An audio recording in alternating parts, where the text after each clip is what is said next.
नमस्ते छात्रों, मैं प्राध्यापिका डॉक्टर मीनल प्रमोद बर्वे नासिक शिक्षण प्रसारक मंडल नासिक के कई बिंदु रामराव देशमुख कला एवं वाणिज्य महिला महाविद्यालय नासिक रोड में हिंदी विषय का अध्यापन करती हूँ। छात्रों, आज हम अल्पना मिश्र की कहानी छावनी में बेघर भाग 3 इसका अध्ययन करने वाले हैं। पहले 2 भागों में हमने देखा है अल्पना मिश्र जी किस प्रकार की लेखिका है। उन्होंने अपना निजी अनुभव इस कथा के माध्यम से कैसे अभिव्यक्त किया है। ये कथा एक फौजी के जीवन की कथा यहाँ प्रस्तुत की गई है। लेखिका ने मिसेज कुमार, मेजर कुमार, 2 बच्चे, इनके माध्यम से कथा को आगे बढ़ाया है। यह हमने 2 भागों में देखा है।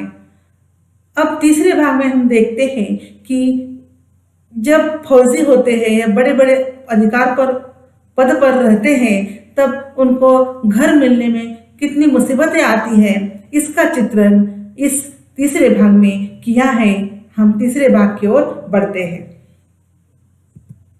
इस कहानी के पात्र जो है वह लेखिका, नौजवान, बच्चे, लड़की, मिसेज कुमार, मीनू, 2 बच्चे, पति मेजर कुमार फौजी, सिपाही मिसेज वर्मा, मिसेज रेड्डी, शर्मा, मिश्रा, प्रधानमंत्री, पुलिस आदि सारे नाम आए हुए हैं।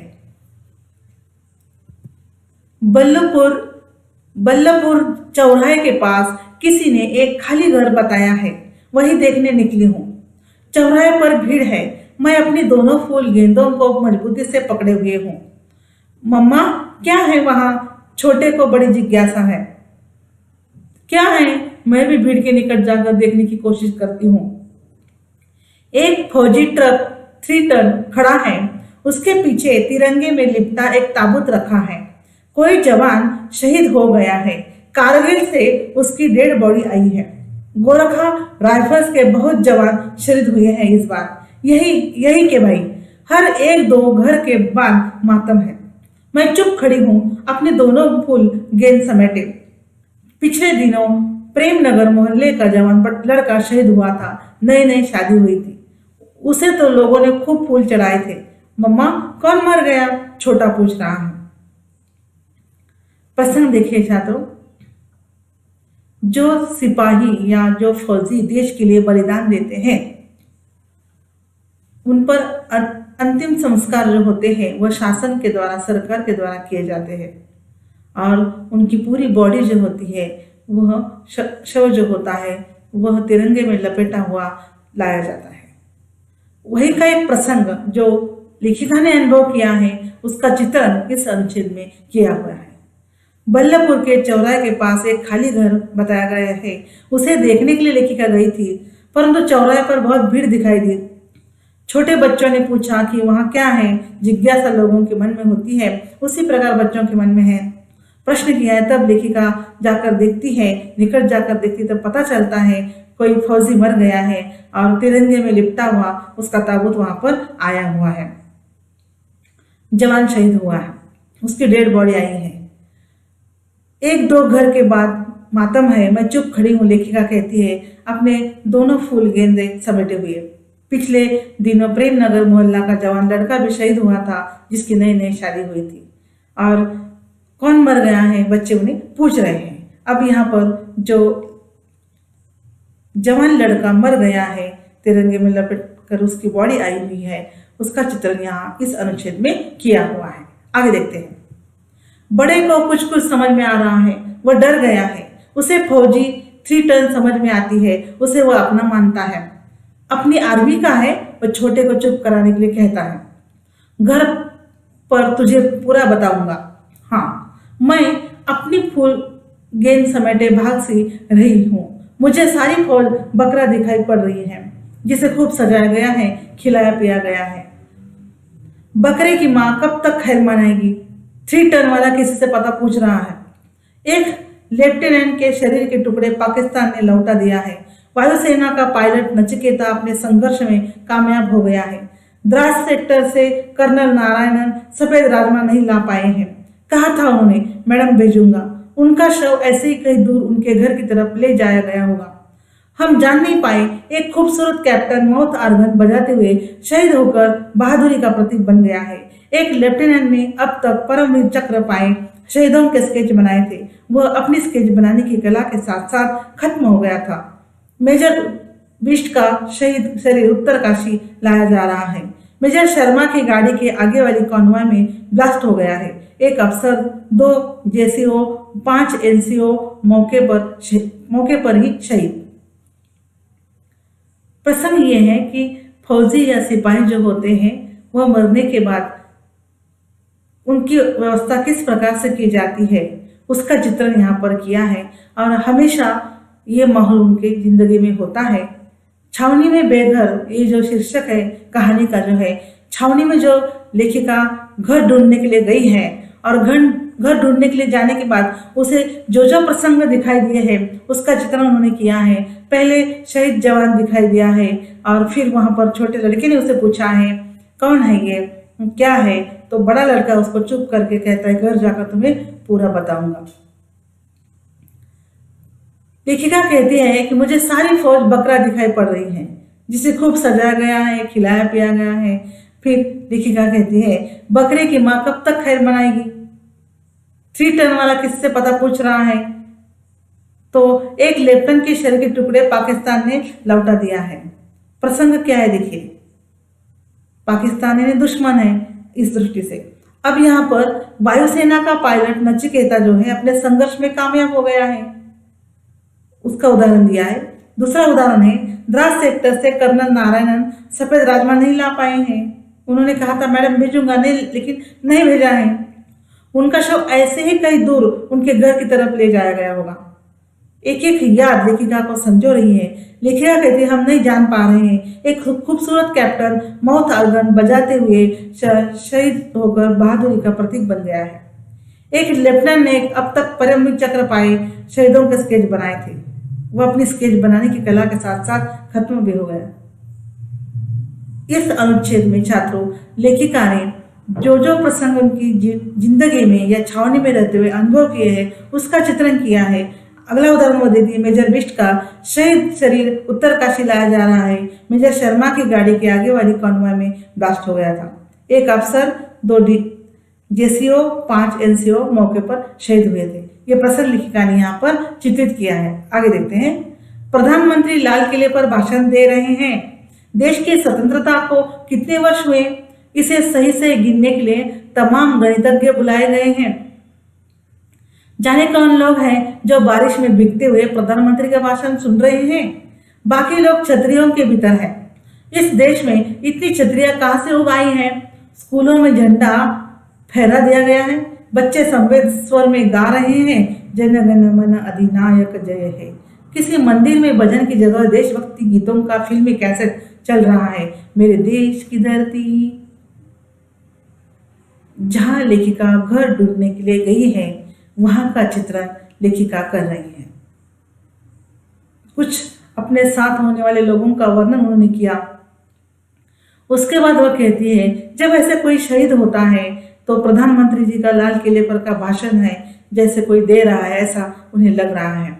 वह कहती है देश की स्वतंत्रता को कितने वर्ष हुए, परंतु सही सही गिनने के लिए तमाम गणितज्ञ बुलाए गए यहाँ पर।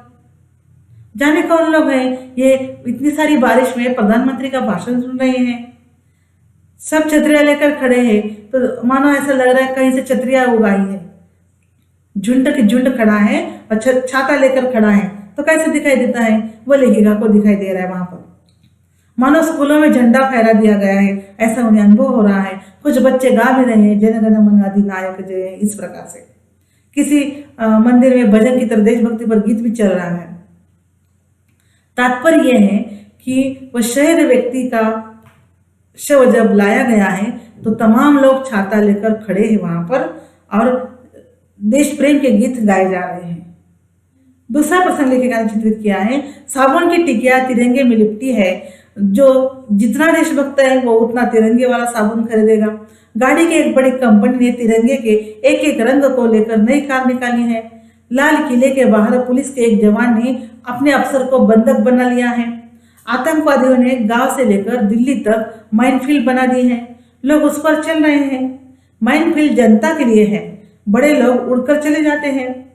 दुनिया भर से उड़ता विलाप हवा में भर गया है। तमाम अखबार और पत्रिकाएं शहीदों के नाम पर आम जनता से चंदा वसूली में लगी हैं। बावजूद इसके एक शहीद की बहन नेताओं के आगे आत्मदाह करने की कोशिश कर रही है। उसके भाई के नाम से सरकार ने पेट्रोल पंप दिया है, जिसे कोई सरकारी कारिंदा चलाता है, पैसा मांगने पर बेइज्जत करता है। इस स्लाइड में छात्रों, लेखिका ने छावनी में घर ढूंढने के लिए जाने के बाद एक चौक में लेखिका को क्या क्या दिखाई दिया उसका चित्रण किया है। उसकी निरीक्षण परीक्षण शक्ति देखिए लेखिका की कितनी बड़ी है। जब वह शव लाया गया है तो वहां का माहौल किस प्रकार का है। जैसे कि साबुन की टिकिया तिरंगे में लिपटी हुई है। बक्से में होता है ना शव, इसलिए जितना देशभक्त बड़ा उतना तिरंगे वाला साबुन खरीदेगा, इस प्रकार की धारणा है। गाड़ी की एक बड़ी कंपनी ने तिरंगे के एक एक रंग को लेकर नई कार निकाली है। फिर लेखिका कहती है, लाल किले के बाहर पुलिस के एक जवान ने अपने अफसर को बंधक बना लिया है वहां खड़े रहने के लिए। फिर लेखिका कहती है, आतंकवादियों ने गांव से लेकर दिल्ली तक माइनफील्ड बना दी है और लोग उस पर चल रहे हैं। माइनफील्ड किसके लिए? जनता के लिए। कैसे रहना है, कैसे जीना है। बड़े लोग तोड़कर चले जाते हैं। दुनिया भर में विलाप होता है जो हवा में भरता है। अखबारों में नाम आते हैं, पत्रिकाओं में शहीदों के नाम आते हैं, उनके नाम पर चंदा वसूल की जाता है, क्या क्या नहीं किया जाता। इसके बावजूद इतने सारे प्रसंग चित्रित करने के बाद लेखिका कहती है, शहीद की बहन आगे आकर आत्मदान करने की कोशिश कर रही है। उसके भाई के नाम से सरकार ने पेट्रोल पंप दिया है, जिससे कोई सरकारी कारिंदा चलाता है और पैसा मांगने पर बेइज्जत करता है। यहाँ छावनी में रहने वालों को क्या क्या मुसीबत होती है, या फौज या सिपाही लोगों की क्या क्या मुसीबत होती है, इसका चित्रण लेखिका ने यहाँ पर किया है। आगे देखते हैं। रक्षा मंत्रालय के क्या नियम है। मैं एक सीनियर ऑफिसर से पूछना चाहती हूँ। हमें ठीक से नहीं पता, ऑफिसर कहेगा। क्यों नहीं पता? आपका परिवार नहीं है? मैं पता करके बताऊंगा मैडम, आप चिंता न करें। क्या पता करके? फौज में पति के बाद औरतों को नौकरी नहीं दी जाती। यही कि उन्हें पति के बदले कुछ पैसे दिए जाते हैं। अफसरों को कुछ ज्यादा, जवानों को कम। वह भी किसे मिलते हैं? जिनके घर वाले दौड़ भाग कर ले जाते हैं, उन्हें ही ना। जब हमारा ये हाल है तो जवानों के परिवारों का क्या हाल होगा। किसके लिए है ये युद्ध? किसके लिए लड़ रहे हैं लोग? किसके लाभ के लिए? किसकी शांति के लिए? क्या निकल रहा है इनका परिणाम? क्या हो रहा है पीछे छूट गए परिवारों का? सारे प्रश्न उपस्थित होते हैं। पता नहीं कितने घरों में सिर्फ एक लड़के को नौकरी मिल पाई थी, अब वो भी गया। लेखिका के पति फौजी थे, फौजी सिपाही थे। सबसे महत्वपूर्ण बात है, लेखिका के जीवन में उन्होंने जो कुछ भुगता है, अनुभव किया है जीवन में, उसका चित्रण लेखिका ने यहाँ पर किया है। रक्षा मंत्रालय के नियम क्या है, प्रश्न पूछा जाता है सीनियर अफसर से, तो वो कहते ठीक पता नहीं है। जब लेखिका कहती क्यों नहीं पता, तो पता करके बताऊंगा मैडम, ऐसे उत्तर दिए जाते। तात्पर्य यह है, ऑफिसर और परिवार वाले या फौजी सिपाही, इनमें किस प्रकार का विसंवाद होता है, इसका नमूना लेखिका ने यहाँ प्रस्तुत किया है। फिर लेखिका कहती है कितने सारे प्रश्न होते हैं। फौज में भर्ती हुए जो पुरुष है या पति है, उनके परिवार वालों की कितनी सारी समस्या होती है। जब कोई फौजी सिपाही मर जाता है तो क्या उसकी पत्नी को नौकरी दी जाती है या पैसे दिए जाते हैं? बड़े अफसर तो ज्यादा पैसे, कम जवान है केवल सिपाही है तो कम पैसे। घर वालों की दौड़ भाग कितनी होती है, घर के लिए दौड़ भाग होती है। परिवार के सदस्य मरे हैं तो उनकी परिवार की जिम्मेदारी उठानी पड़ती है।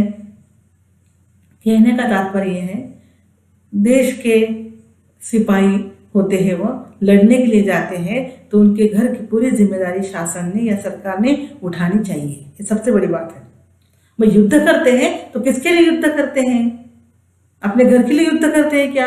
नहीं है, वह देश की सुरक्षा के लिए युद्ध करते हैं। तो उनके परिवार की जिम्मेदारी भी उठाना आवश्यक है। इसलिए लेखिका ने ये सारे प्रश्न पूछे हैं और विचार करने के लिए मजबूर किया है। आगे देखते हैं। इससे पहले तक कभी इतनी विचलित नहीं हुई मैं।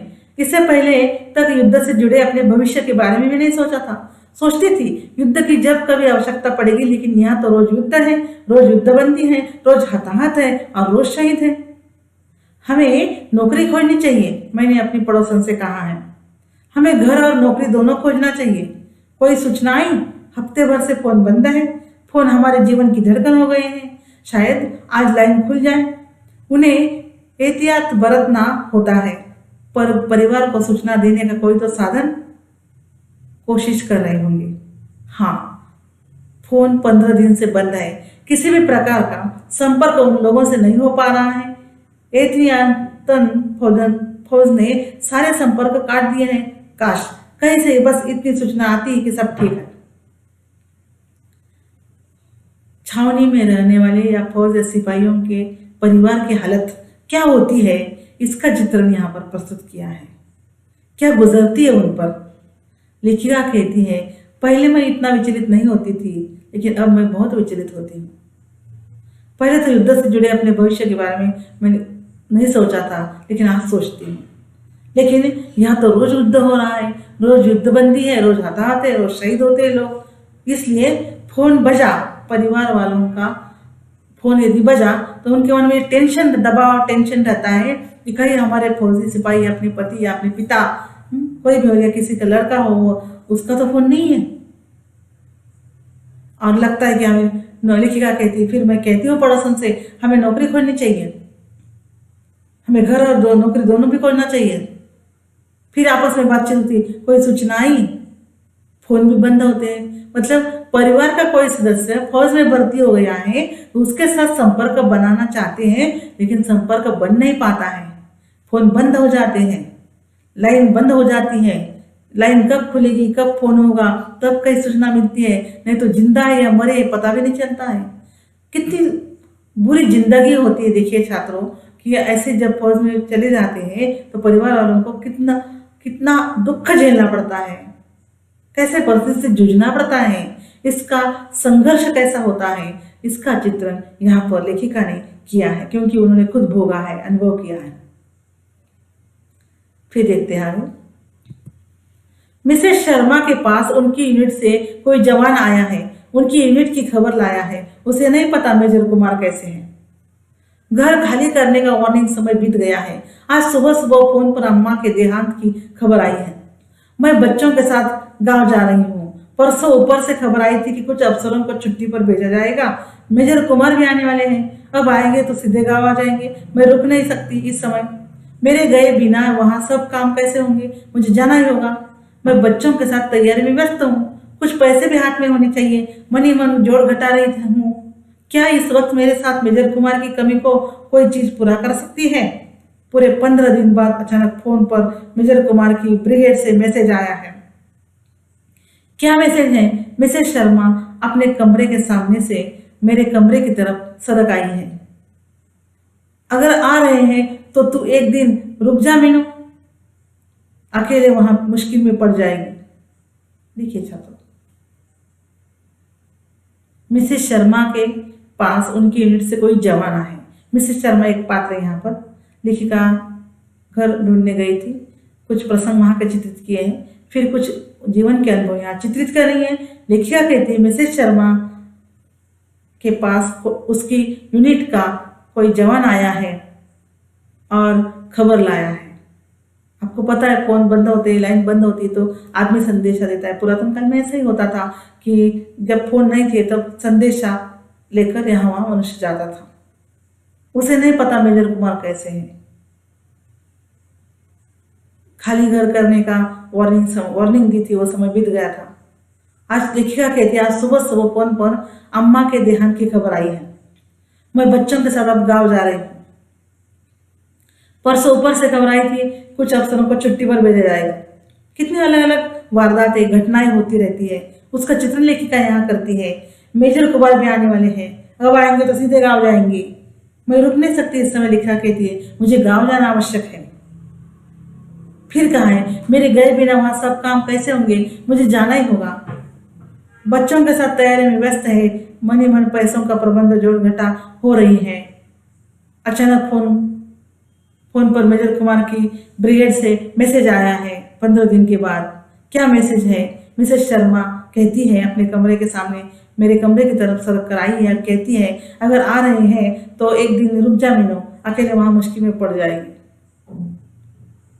मिसेस शर्मा मिसेज मीनू को कह रही है। फिर देखते हैं, वे प्यार और दोस्ती के साथ कहती हैं, मैंने मेजर कुमार की तरह कहा है, जिसका अर्थ कुछ भी हो सकता है, बेकार की बात जैसा भी। उनका कुछ पता नहीं चल रहा है, पेट्रोलिंग ड्यूटी से ही साथ में 2 जवान भी लापता, मैंने बहुत देर बाद अपने आप से कहा है। मिसेस शर्मा मुझसे पहले दीवार का सहारा ले लेती है। तो तू जा, बच्चों को मेरे पास छोड़ दे, कुछ ऐसा कहेंगी भी, हम उसके लिए प्रार्थना करेंगे, ऐसा कुछ कहेंगे गांव में लोग। कैसी मुसीबतें होती है। लेखिका को मिसेस शर्मा सहायता कर रही है और दोस्ती निभा रही है। कहती है, मैं बच्चों की तरफ देखूंगी, तुम चली जाओ, मेजर कुमार आएंगे तो मैं हूं यहाँ पर। इस प्रकार से बातचीत होती है। फिर देखिए, उनका पता कुछ नहीं चलता है। पेट्रोलिंग ड्यूटी से ही साथ में 2 जवान भी लापता है, मैंने बहुत देर बाद अपने आप से कहा, लेखिका कहती है। मिसेस शर्मा मुझसे पहले दीवार का सहारा ले लेती है। तात्पर्य यह है कि डरे हुए सहमे हुए लोग रहते हैं, ये बिंदास रूप से जी नहीं पाते हैं। कभी कुछ फोन खनखनाता है, कुछ संदेशा आता है तो मनुष्य मर जाता है। ये संदेशा मिलने से उन्हें बड़ा दुख होता है। इसका चित्रण यहाँ पर लेखिका ने किया है। लेखिका कहती है कि गांव जाना चाहती है, परंतु ऐसे संदेश आ रहे हैं तो उसका मन नहीं हो रहा है, इसलिए उसे समझाने का प्रयास शर्मा जी कर रही है। यहाँ पर कहानी खत्म होती है। छात्रों, लिखिए कहानी के जो महत्वपूर्ण प्रसंग है, लेखिका की स्मृतियां, लेखिका का निरीक्षण, मैसेज और मेजर कुमार का वर्णन, दोनों की बातचीत, दोनों का मौन, पिताजी का सदमा, ब्रांच की चिट्ठी और बातचीत, लेखिका की गृहस्थी और घर की खोज, शहीद जवान और उनकी व्यथा। इन सारे मद्दों में ये पूरा आशय कवर होता है छात्रों कि एक फौजी के घर की हालत किस प्रकार की होती है, उसका चित्रण इस कहानी के माध्यम से किया गया है। इस कहानी पर प्रश्न इस प्रकार से हो सकते हैं, लेखिका ने अपने स्मृतियों को किस प्रकार से उजागर किया है, कहानी में लेखिका ने कुमार का वर्णन कैसे किया है, घर खोजने के लिए लेखिका को कैसे प्रयास करने पड़े, छावनी में बेघर कहानी सैनिक जीवन का परिचय देती है, स्पष्ट कीजिए। छावनी में बेघर कहानी की कथा वस्तु लिखिए। कथा वस्तु लिखिए प्रश्न में छात्रों पूरी कथा को अपने शब्दों में जैसे आपको आ रही है वैसे आपको लिखना है, ये हमेशा याद रखिए। बाकी छोटे छोटे प्रश्न है सारे। कहानी के ससंदर अवतरण इस प्रकार से है, जीवन के किसी भी क्षण में आदमी यूं ही कैसे बैठा रह सकता है, उस क्षण से निकलना होता है, हर उस क्षण के पार जाना होता है। ऐसे कैसे चले जाए, हम 2 कमरों में एकेडमिक सेशन पूरा होने के पहले घर खाली नहीं करेंगे। मेरे हस्बैंड वॉर युद्ध में हैं और आप इस समय हमसे घर खाली करने के लिए कह रहे हैं। ये मेज के पीछे बने पुराने कमरे हैं, लाइन से 8-10, फिर दूसरी लाइन, फिर तीसरी, ये पंक्तियां लगभग वर्गाकार एक कॉलोनी बनाती हैं, बीच में मैदान जैसी खाली जगह है। ये 3 संदर्भ इस कहानी के माध्यम से आपको लिखना है छात्रों। सबसे पहले संदर्भ लिखते समय एक वाक्य लिखना है, पहला वाक्य उदाहरण के लिए वो वाक्य लिखना है, फिर संदर्भ नाम लिखना है, संदर्भ में पाठ का नाम और लेखक का नाम लिखना आवश्यक है। सबसे महत्वपूर्ण बात है, जैसे कि अल्पना मिश्र की छावनी में बेघर इस कहानी के माध्यम से प्रस्तुत अवतरण दिया गया है। व्याख्या में आपको किसने, किससे, क्यों, किस प्रसंग में ये वाक्य कहा है, इसके उत्तर आपको लिखना है, तभी ये पूरा होता है। छात्रों, धन्यवाद।